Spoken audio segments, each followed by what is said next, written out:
हरे कृष्णा। आज मैं आपको अजय एकादशी के बारे में बताना चाहता हूँ, तो आप ज़रा ध्यान से सुनिए। कैसा करना है, क्या करना है और इससे क्या फल मिलता है, आप बड़े ध्यान से सुनिए।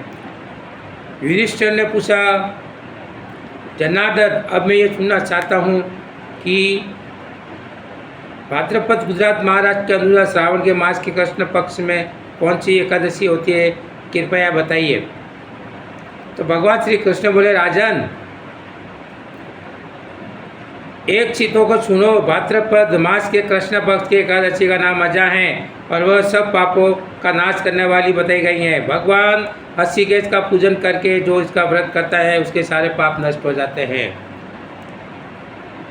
ऋषिकेश कृष्ण की पूजा करके जो इसका व्रत करता है उसके लिए सारे पाप नष्ट हो जाता है। पूर्व काल में हरिश्चंद्र नामक क्या चक्रवर्ती राजा हो गए थे, जो इसे समस्त भूमंडल में स्वामी और सत्यपति थे।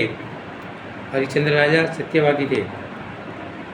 ये थे। एक समय किसी क्रम का फलभोग प्राप्त होने पर उन्हें राज्य से भ्रष्ट होना पड़ा और राजा ने अपनी पत्नी और पुत्र को बेच दिया, फिर अपने को भी बेच दिया और पुण्यात्मा उसे भी उन्हें सांडाल की दास्ता करनी पड़ी और वे मुर्दों का दफन किया करते थे।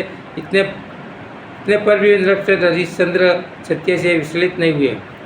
राजा हरिश्चंद्र के ऊपर ऐसा विपत्ति आया कि वो एकदम अपने बाल बच्चों को राजा भेज दिया। रोहित, अपने पुत्र रोहित को, पत्नी तारामती को भेज किया और खुद को भी भेज दिया। इस प्रकार वो सांडाल की दास्ता करते उनके हर कर्म स्थित हो गए।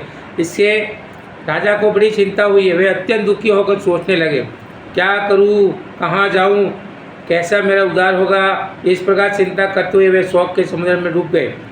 राजा को शोकातुर जानकर महर्षि गौतम उनके पास आए और श्रेष्ठ ब्राह्मण को अपने पास आया हुआ देखकर नृपश्रेष्ठ ने उनके चरणों में प्रणाम किया और दोनों हाथ जोड़कर गौतम के सामने खड़े होकर अपना सारा दुखमय समाचार सुनाया और कह सुनाया।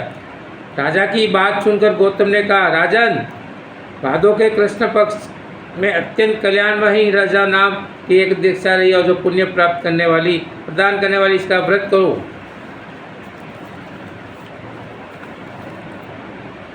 इससे पाप का अत्यंत होगा। इससे भाग्य से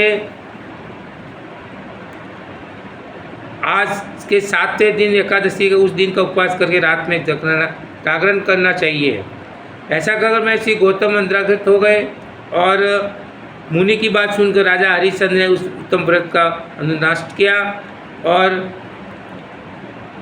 उस व्रत के प्रभाव के राजा के सारे दुखों से पार हो गए। उन्हें पत्नी पुण्य प्राप्त हुई और पुत्र का भी जीवन मिल गया। आकाश में दुनिया बजने लगी, देवलोक में फूलों की वर्षा होने लगी। एकादशी के प्राप्त से राजा ने निकृष्टन राज्य प्राप्त किया और अंत में